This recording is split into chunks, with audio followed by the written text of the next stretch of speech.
A Dallas rapper was murdered outside of his car on I-35 near the Dallas Zoo. Hello, I'm Steve Eager. I'm Heather Hayes. It is a stark example of the city's struggle to control violent crime. A Melvin Noble, a rapper who goes by the name Mo3, was shot and killed during an attack in broad daylight. On a Dallas highway, a man got out of his car, gun in hand, and walked up to Noble's car, who then quickly left and started running. That's when the gunman chased him and began shooting, hitting Noble and a bystander who was sitting in his car. Police say the victim, a hip-hop musician named Mo3, was approached by the killer on I-35.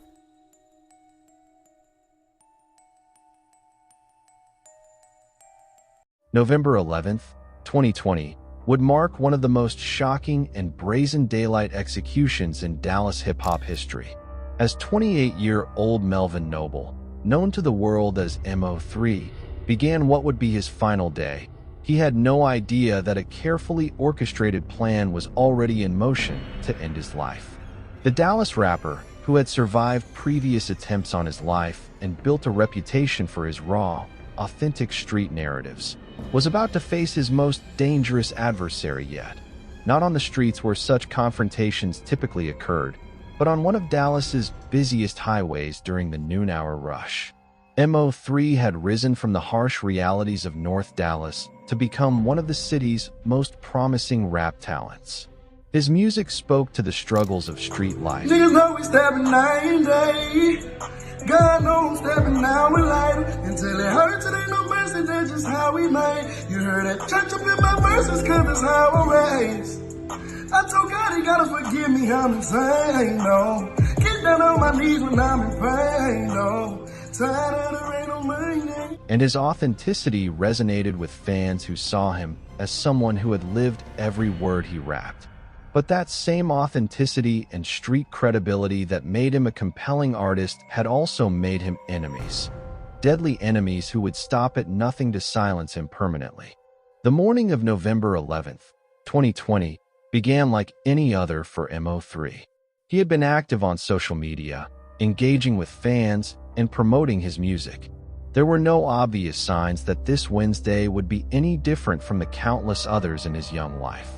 Those close to him would later reflect on how normal everything seemed. A cruel irony, given the calculated nature of what was about to unfold. What Mo3 didn't know was that his movements were being watched, tracked, and reported back to individuals who had marked him for death. The surveillance had been ongoing, and on this particular morning, the decision was made that today would be the day. As Mo3 went about his routine, unaware of the eyes following his every move, his would-be killers were already positioning themselves for what would become one of the most audacious murders in Dallas criminal history. Interstate 35 runs through the heart of Dallas like a concrete river, carrying thousands of commuters and travelers through the city every day. On this particular Wednesday, just before noon, it would become the unlikely stage for a murder that would shock the hip-hop community nationwide. The location wasn't chosen randomly. The highway offered the killers both access and escape routes, making it an ideal spot for a hit-and-run assassination.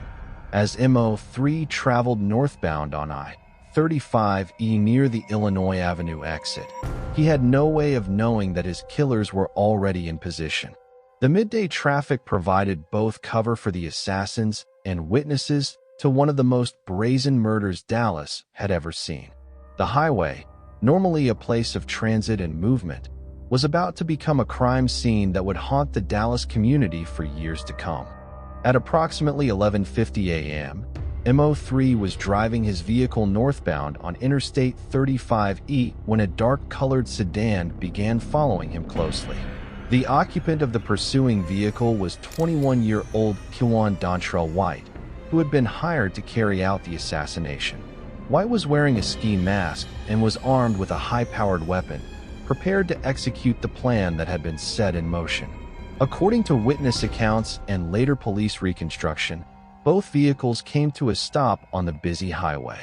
The circumstances that led to this stopping point remain unclear, whether Mo3 was forced to stop by his pursuer or whether traffic conditions created the opportunity his killer had been waiting for.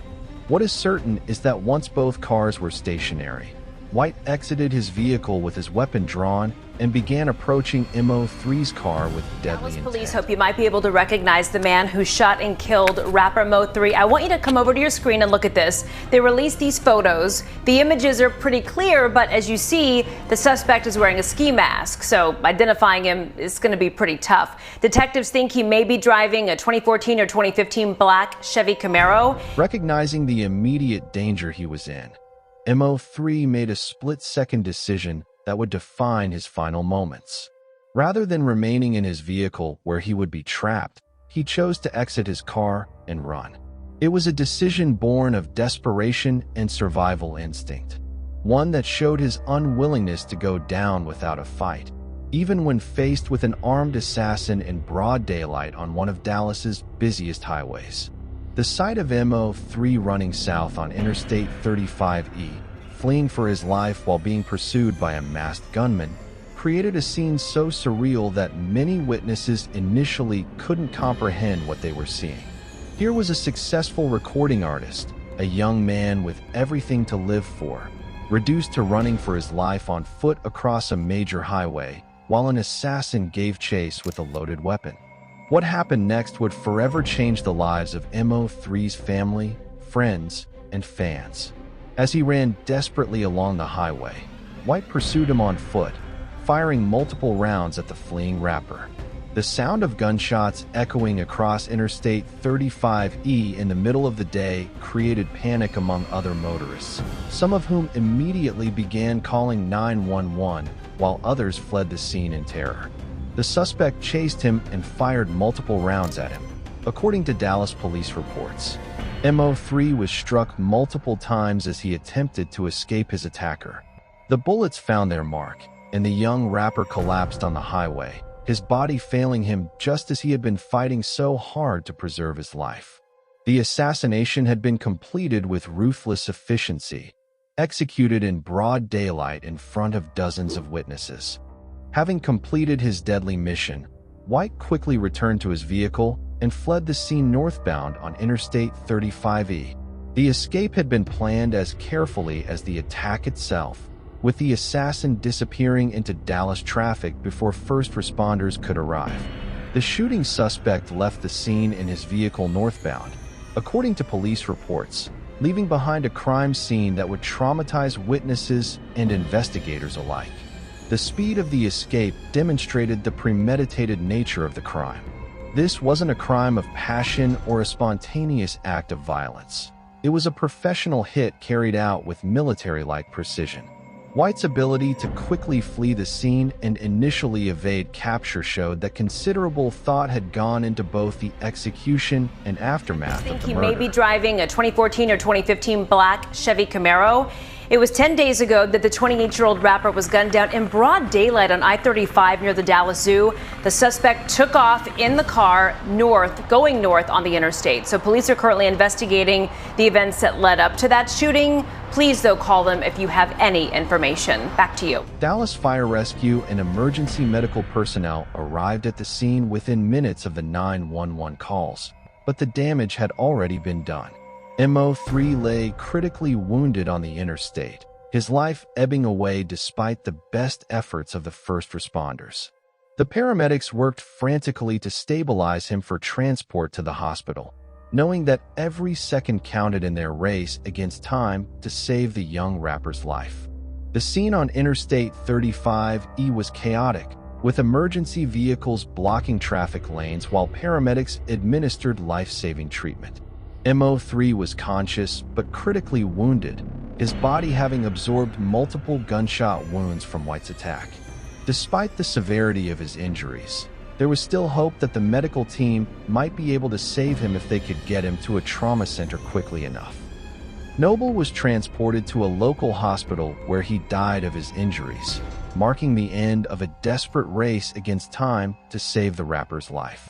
The ambulance carrying Mo3 sped through Dallas streets, sirens wailing as paramedics continued their efforts to keep him alive during the crucial transport to the medical facility. Despite the rapid response and professional medical care, the injuries Mo3 had sustained were too severe. The multiple gunshot wounds had caused catastrophic damage to his body, and even the advanced trauma care available at the Dallas hospital couldn't reverse the destruction wrought by White's bullets.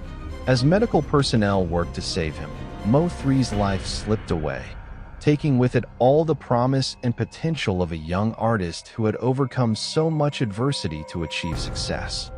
The official confirmation of Mo3's death sent shockwaves through the Dallas hip-hop community and beyond. Melvin Noble, also known as Mo3, is dead following a shooting just before noon Wednesday on a major highway, according to the Dallas Police Department.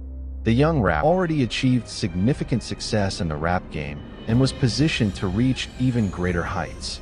His death represented not just the loss of a talented artist, but the tragic waste of a young life that had overcome incredible odds to achieve success, only to be destroyed by the very environment he had worked so hard to escape. Interstate 35E became one massive crime scene as Dallas Police Department investigators began the painstaking process of collecting evidence from Mo3's murder. The highway location presented unique challenges for the forensic team, as they had to work quickly to preserve evidence, while also dealing with the disruption to one of Dallas's major traffic arteries. Investigators collected shell casings, photographed the scene, and interviewed witnesses who had been present during the shooting.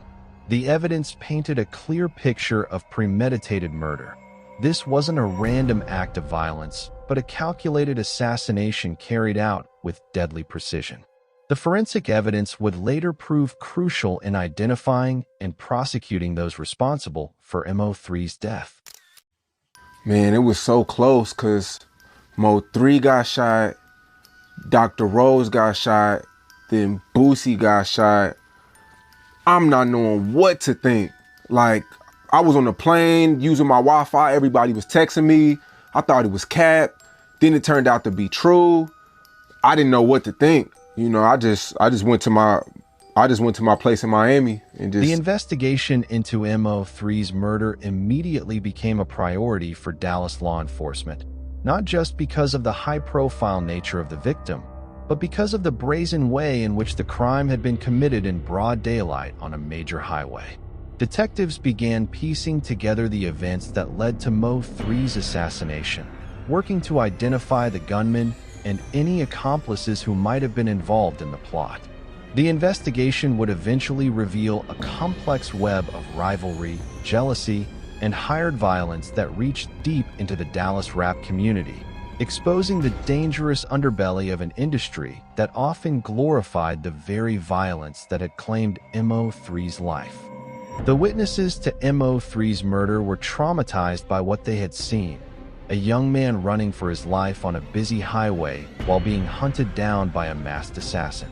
Their accounts provided crucial details that helped investigators understand exactly how the murder had unfolded and identify the perpetrator. Many witnesses initially couldn't believe what they were seeing. The idea that someone would commit murder in broad daylight on Interstate 35E, with hundreds of potential witnesses around, seemed almost inconceivable. Yet they had watched it happen, seeing a talented young rapper's life ended in the most violent and public way possible. Their testimonies would prove essential in bringing Mo3's killers to justice. The breakthrough in the case came when the Dallas Police Department announced that it arrested 21-year-old Kewan Dontrell White on Wednesday for the 28-year-old rapper's death, whose real name is Melvin Noble. White is charged with murder. The arrest brought some measure of relief to Mo3's family and fans, who had been waiting for justice since the November shooting. White's capture marked a significant victory for Dallas law enforcement, who had worked tirelessly to identify and apprehend Mo3's killer. However, the arrest also raised new questions about the broader conspiracy behind the murder, as investigators began to uncover evidence that White hadn't acted alone in planning and executing the assassination. And investigators revealed that fellow Dallas rapper Yella Beezy had allegedly orchestrated the entire assassination plot. The revelation that a successful rapper had allegedly hired a hitman to kill a rival artist exposed the dark side of hip-hop culture, where artistic competition and street credibility could escalate into deadly violence. Yella Beezy's alleged involvement in Mo3's murder represented a betrayal of the hip-hop community's unwritten codes and showed how far some individuals would go to eliminate perceived competition. The evidence suggested that Yella Beezy had specifically recruited and paid White to carry out the assassination, turning Mo3's murder from a street crime into a calculated business transaction. The cold, calculated nature of the alleged murder-for-hire plot showed how completely some individuals had lost sight of the value of human life in their pursuit of dominance in the rap game. Breaking into dance outside Dallas City Hall, a crowd of hundreds paid tribute to the rapper Mo3. Born Melvin Noble, the 28-year-old came out with his debut album in 2014. He's had a consistent string of releases ever since. Despite his tragic end, Mo3's impact on Dallas hip-hop and the broader rap community continued to resonate long, while also offering hope that it was possible to rise above those circumstances and achieve success. His death served as a tragic reminder of how the very environment that inspired his art could also destroy those who dared to speak its truth. It's been nearly 5 years since Dallas rapper Mo3 was shot and killed on I-35, and now one of the suspects is headed to trial. Earlier this year, a grand jury indicted Devin Maurice Brown on capital murder charges, and he's expected to face a jury in November. Brown is accused of gunning down Oak Cliff rapper Mo3 on the freeway in Dallas. Prosecutors claim a rival rapper named Yella Beezy, or Marquise Conway, was behind that plot. If convicted, Brown could face life in prison or the death penalty. Their cases related to Noble's death remain pending, as the legal proceedings against Mo3's alleged killers continued to wind their way through the Dallas County court system. The complexity of the murder-for-hire case meant that justice would be a long time coming for Mo3's family and friends. The ongoing legal proceedings served as a reminder that while Mo3's killers might eventually face justice, nothing could bring back the young rapper whose life had been cut short by violence. The court case also highlighted the broader issues within hip-hop culture that allowed such conflicts to escalate to deadly violence, raising questions about how the community could prevent similar tragedies in the future.